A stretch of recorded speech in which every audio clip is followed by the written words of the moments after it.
We're back with more on unemployment and new jobs. Chris Rivera, Lee Howell from Guilford Works, and Will Graham of Graham Personnel Services are our experts. All right, here's this question. What advice do you have searching for a job? I'm finding a lot of fraud when I use LinkedIn and other places that just aren't responding. So unfortunately, we do live in this time to where a lot of people or a lot of companies, agencies, and even people are posting these fraud jobs. I do offer a job search techniques workshop that a lot of people can pay attention to the warning signs of fraud. So does the company have a recent website registration? Are they using terms like sponsored job or featured job? Definitely want you all to attend these workshops. So be sure to check out guilfordworks.org or the ncworks.gov events calendar so we can discuss those more either in person or virtually.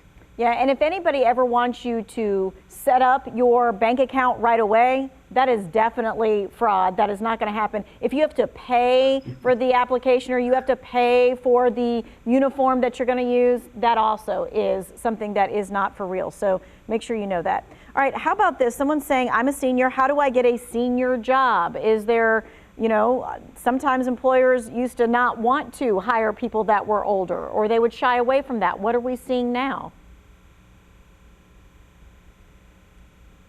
Go ahead, Will.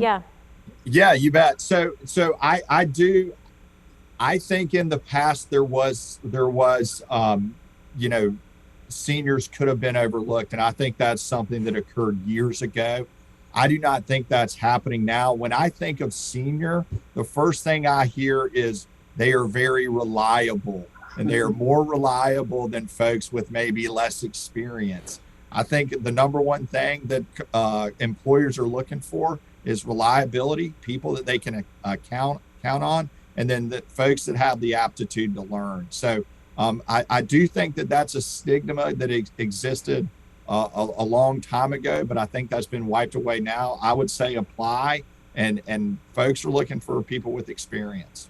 All right, so Chris, I think this one is for you guys. Some companies I try to apply won't talk to me unless I can email, but I can't email. So can NC Works, Guilford Works help them with that? Yeah, so our two NC Works Career Centers in Guilford County, one being in Greensboro and the other being in High Point, all have computer resource areas in which individuals can use a public computer, access their email, submit applications. So it's a public service. We're open Monday through Friday, 8 to 5, with the exception of Fridays in which we close at 2 p.m. But certainly visit one of the NC Works Career Centers or even community libraries, or other public facilities that have those computer accesses to be able to apply. All right. I think this is a thing that we need to talk about. This person is saying, please ask about the amount of people applying for these positions. There are hundreds and hundreds. And then someone followed up and said, the amount of people applying is clogging the HR department. We're not hearing anything for weeks. So, Will, what are you seeing and what would you tell people out there? Is that happening? I think it does happen in some cases, to be honest with you. I think I think most employers are understaffed right now. So that is happening some where there's a lot of applicants and folks aren't getting to the HR department may not be able to get to all the applicants. I can tell you at Graham Personnel Services, we interview every person that applies. Our goal is to interview every person that applies within 15 minutes of them applying. We do the majority of it face to face, but we do a lot of it virtually, and we will do it by phone. So I do think that a place like NC Works or a staffing firm, you really are going to get a little more one-on-one touch than you would in the traditional application area. Mm-hmm. And can you talk about that a little bit, Chris or Lee, about how do you guys help funnel that so that they're just not kind of putting their resume just out everywhere? Yeah, so to those 8,000 jobs that were posted last month, we have relationships with those businesses. We have an entire employment solutions arm of recruiting specialists that work one-on-one with the applicants, assess their skills, assess what the employer needs are, and then we'll advocate and or serve as that liaison between you and that job. So both of our career centers offer those services. It's just about coming in, sitting with one of our employment consultants and allowing them to work for you. Okay, and somebody brought this up. So Lee, we were talking about fraud and job listings and stuff. If the job listing says, hey, we can't talk to you by Zoom or anything, we can't do anything face to face, should that be a red flag?